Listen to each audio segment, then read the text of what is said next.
વધુ સમયથી કાપડમાં લાગેલા જીએસટી દર ઘટાડવા માટે સતત વેપારી વિરોધ કરી રહ્યા હતા, જેનું સુખદ પરિણામ આવે તેવા સંકેત મળ્યા છે। જીએસટી જે 12% કરવામાં આવ્યો હતો તે ઘટાડીને ફરીથી 5% સરકાર કરે તેવી શક્યતાઓ વ્યક્ત કરવામાં આવી રહી છે। ત્યારે આપણી સાથે અમદાવાદ ન્યુક્લોથ માર્કેટના વેપારી છે, તેમની સાથે સીધી વાતચીત કરીશું। તમારો જે છેલ્લા 2 મહિના કરતાં વધુ સમયથી વિરોધ હતો તેનો અંત આવે તેવું લાગી રહ્યું છે। રાજ્ય સરકાર દ્વારા પણ રજૂઆત કરવામાં આવી અને કેન્દ્ર સરકાર તે માંગ પૂરી કરે તેવું લાગી રહ્યું છે, શું કહેશો? ચોક્કસ સૌપ્રથમ તો ગુજરાત સરકારને અમે ધન્યવાદ કરીએ છીએ અને કેન્દ્ર સરકારને પણ ધન્યવાદ કરીએ છીએ કે અમારા વેપારી ભાઈઓની આખા હિન્દુસ્તાનના જેટલા બી એસોસિએશન છે છેલ્લા 2.5-3 મહિનાથી કાઉન્સિલ, ફાઇનાન્સ મિનિસ્ટર અને સ્ટેટના ફાઇનાન્સ મિનિસ્ટરોને રજૂઆત કરી।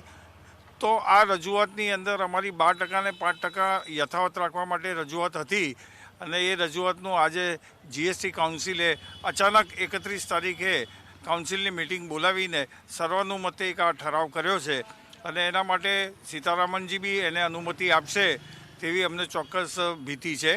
આ સાથે સાથે વેપારીઓમાં એટલો આનંદ ઉલ્લાસ થયો છે કે અમારી જે ચિંતાઓ હતી છેલ્લા 2 મહિનાથી એ ચિંતાઓ ઘટી ગઈ છે। આગળ બજાર એકદમ સુપર સ્ટ્રોંગ ચાલશે અને સરકારને ઘણો ટેક્સ મોટો મળશે એવી મને આશા છે। જો 12% જે જીએસટી રહ્યો હોત તો વેપારીને કેટલું નુકસાન જાય તેમ હતું? એની અંદર એવું છે કે 12%થી નુકસાન તો હતું જ, પણ 5% જે યથાવત રાખવામાં આવ્યું છે ગવર્મેન્ટે, તો એનાથી પ્રોસેસ હાઉસમાં આવક હવે વધશે અને બહુ સરસ રીતે સરકાર બજાર ચાલશે અને વેપારી પણ એટલા બધા ખુશ થવાના છે કે એની સીમા નથી। કે ઘણા ટાઈમથી વેપારી થોડા એ હતા 2.5-3 મહિનાથી કન્ફ્યુઝ હતા, પણ હવે જે 5% કરવામાં આવ્યું છે એ બહુ સારું કર્યું અને અમને અમારી સરકાર ભારતીય જનતા પાર્ટી સરકાર એ કિસાનોની અને વેપારીઓની સરકાર છે। એ હકીકતમાં વેપારીનું દર્દ સમજીને આ 5% યથાવત રાખવામાં આવ્યું છે, તો અમે સરકારશ્રીને બહુ અભિનંદન પાઠવવા માંગીએ છીએ। વિરોધનો અંત આવશે ખરો, જે 2 મહિનાથી વિરોધ ચાલી રહ્યો હતો? અત્યારે તો થોડા સમય માટે તો વિરોધનો અંત આવી ગયો છે, પણ સરકારે એને મોકૂફ રાખી છે, એને કેન્સલ નથી કરી। તો અમારી સરકારશ્રીને એ જ વિનંતી છે કે એને તાત્કાલિક ધોરણે કે તમારે જીએસટીની ફરી પાછી મિટિંગ બોલાવીને એને મેટરને સદાના માટે કેન્સલ કરી દો, તો અમને એમાં વેપાર કરવામાં થોડો આનંદ રહે અને અમે નિર્વિઘ્ન રૂપે વેપાર કરતા રહીએ। કેમ કે જે 12% જો જીએસટી થયું હોત, અમે વારંવાર એક જ વાત કહેતા હતા કે એનાથી અનસોશિયલ એલિમેન્ટ એની અંદર ઘૂસી જાત અને અનસોશિયલ એલિમેન્ટ ઘૂસી જાત તો વેપાર કરવો આવનાર સમય માટે બધાને માટે મુશ્કેલ થઈ જાત અને જે લોકો ચોરી કરે છે એ લોકોને મોકળું મેદાન મળી જાય અને જે લોકો પ્રમાણિક રીતે કામ કરવા માંગે છે એ લોકોને બહુ જ મુશ્કેલી પડે। તો અમારી સરકારશ્રીને ફરી એ જ રિક્વેસ્ટ છે કે તમે જે એમને મોકૂફ રાખ્યું છે એની જગ્યાએ તમે એને કેન્સલ કરો તો વધારે સારું છે।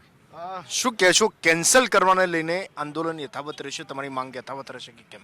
ના, હવે હમણાં અમારે બધી જેટલા પણ આંદોલન હતા એક ટેમ્પરરી બધું મોકૂફ રાખ્યું। બજાર રાબેતા મુજબ ચાલુ થઈ ગયું છે અને લોકોની જે ડિલિવરીઓ હતી એ પણ આજથી રેગ્યુલર ચાલુ થઈ છે અને અમને પૂર્ણ આશા છે કે આ બધું જે મોકૂફ રાખવામાં આવ્યું છે એ યથાવત 5% જીએસટી રહેશે। જે 12%નું જે નિર્ણય હતું એ પાછું સરકાર ખેંચશે, કેમ કે સરકારને પણ ઓલ ઓવર ઇન્ડિયાથી આના રિપોર્ટ્સ મળ્યા છે અને બધે કાપડ બજારમાંથી દરેક જણાએ આ રિપોર્ટ મોકલ્યા કે ભાઈ આનાથી મોંઘવારી કોમન માણસ ઉપર બહુ જ વધશે, એટલે આ નિર્ણય પાછો લેવામાં આવ્યો છે।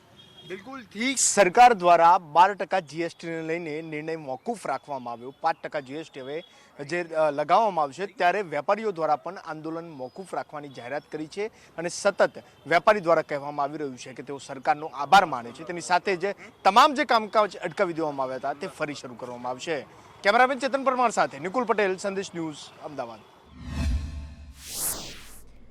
તો કાપડ પર 5% જીએસટી છે તે યથાવત રહેશે। મંત્રી નિર્મલા સીતારમણે નિવેદન આપ્યું છે, તેને લઈને હવે કાપડ વેપારીઓ છે, ઉદ્યોગો છે, તેમાં પણ હવે આનંદનો માહોલ જોવા મળી રહ્યો છે। કાપડ પર 5% જીએસટી છે તે યથાવત છે। ₹1,000થી નીચેના પગરખા પર 12% જીએસટી લાગુ રહેશે।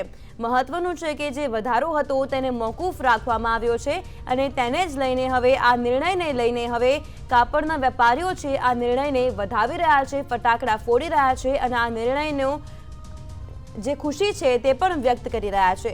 મહત્વનું છે કે એક બાજુ મોંઘવારી છે અને બીજી બાજુ જીએસટીમાં જે વધારો કર્યો હતો તે વધારો મોકૂફ રાખવામાં આવ્યો છે અને 5% જ જીએસટી છે તે લાગુ પડશે। તેના કારણે હવે વેપારી આલમમાં ખુશીનો માહોલ દેખાઈ રહ્યો છે।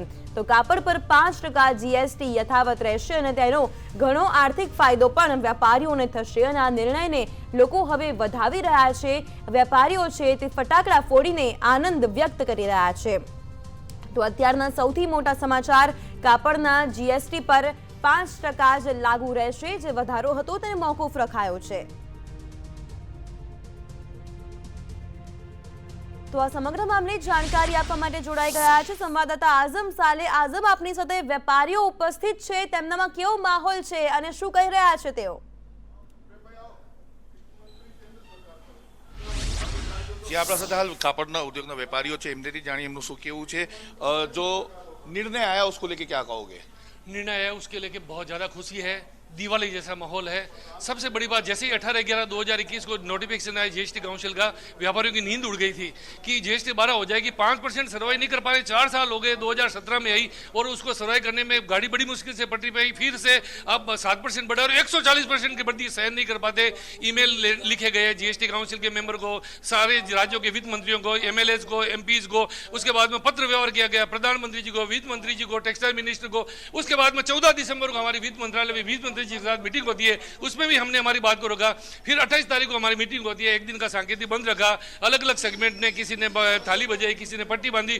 कुल मिला के जो जीएसटी काउंसिल की मीटिंग 46 जो जनवरी 2022 में होने वाली थी वो आज 31 तारीख को हुई। ये सबसे बड़ी खुशी थी। दूसरा सबसे बड़ी खुशी टेक्सटाइल और फुटवेयर को ही लिया गया आज की तारीख में। तीसरी खुशी हुई जैसे ही आया कि जीएसटी यथावत रखी है, चेहरे पे खुशी का माहौल है। व्यापारियों में खुशी की लहर दौड़ पड़ी। आज दिवाली जैसा माहौल है। व्यापारियों ने आज मिठाइयाँ बांटी, शाम को फटाके फोड़ेंगे, सारे एसोसिएशन के मेंबर शामिल होंगे।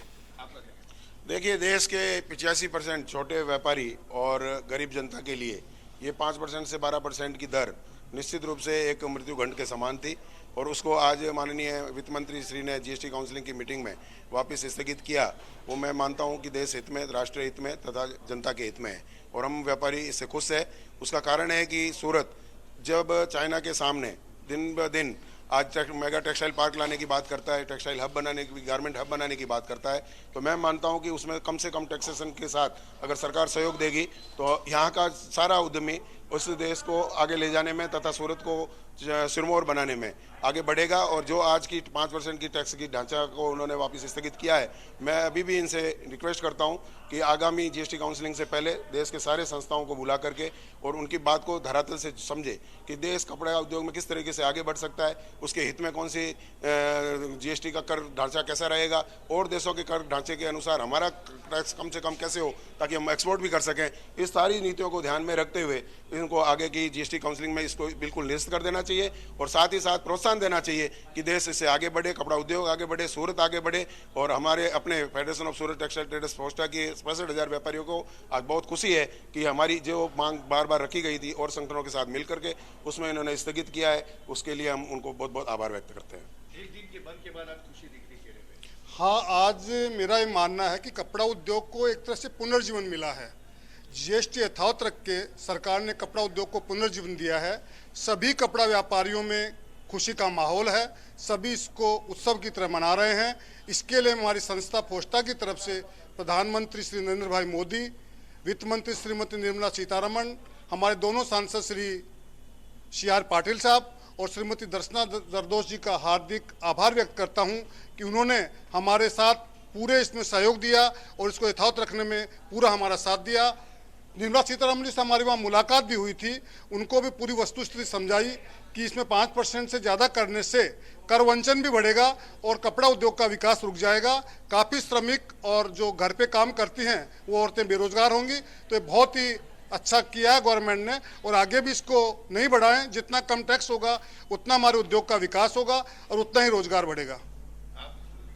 हाँ, निश्चित रूप से कपड़ा व्यापार पे जीएसटी यथावत रखने से बहुत ज़्यादा फायदा हुआ है, क्योंकि अगर जीएसटी 12% कर देते तो व्यापारियों के लिए बहुत ज़्यादा घातक सिद्ध होता। मैं धन्यवाद दूंगा माननीय प्रधानमंत्री जी, माननीय वित्त मंत्रालय और हमारे दोनों सांसद और उसके साथ विशेष रूप से फोस्टा का और सूरत की जो दूसरे जिन्होंने संस्थाओं ने अगर सहयोग किया है उन सभी का धन्यवाद देना चाहूँगा, क्योंकि ये अगर 12% होता तो कपड़ा व्यापार एक तरह से खत्म हो जाता। धन्यवाद है माननीय भारत सरकार का। તો કાપડ વેપારીઓ જે છે તે સ્પષ્ટ એવું જણાવી રહ્યા છે કે એમને જે માંગ કરી હતી તે પૂર્ણ કરવામાં આવી છે. ભલે એક દિવસનો બંધ રાખ્યો, પરંતુ હવે તમામ વેપારીઓ ખુશી મનાવી રહ્યા છે અને સ્પષ્ટ જણાવી રહ્યા છે કે આ નિર્ણયને આવકારી રહ્યા છે. કેમેરા પર્સન ભૂષણ ચૌધરી સાથે આઝમ સાથે સંદેશ ન્યૂઝ સુરત. બિલકુલ આઝમ, આપનો આભાર જાણકારી આપવા માટે.